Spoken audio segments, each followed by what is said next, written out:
বাড়ি থেকে ফোনে বাড়ির কথা বললাম, এখন বাড়ির সমস্যা, অনেক টাকার দরকার আমার। টাকার দরকার, মাস শেষ বেতনও তো হয় নাই। মাস শেষ বেতনও তো পাই নাই, এখন টাকার দরকার আমার, চিন্তায় মাথা উঠতেছে না কি করবো। প্রত্যেক মাসে কিছু টাকা সঞ্চয় করো না? তো টাকা সঞ্চয় করবো কি, যে বেতন পাই সংসার খরচ আর হচ্ছে বাড়ির মাসে মাসে কিছু দেয়, তাই দিয়ে তো শেষ হয়। এটা ঠিক, গার্মেন্টস আর কয় টাকায় বেতন পাই, কিন্তু প্রত্যেক মাসে তো কিছু টাকা সঞ্চয় করা উচিত আমাদের।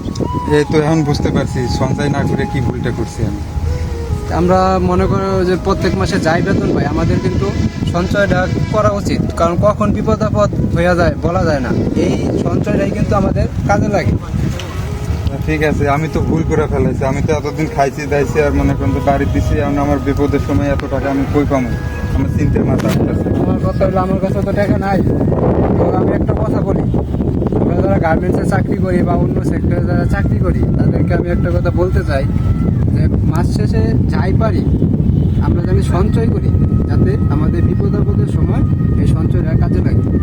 অবশ্যই, এই সঞ্চয় না করলে আজকে আমার এই বিপদের দিনে দেখো আমি একটা টাকা কারো কাছ থেকে পাচ্ছি না, মাস শেষ কোনো বন্ধু বান্ধব হেল্প করতেছে না।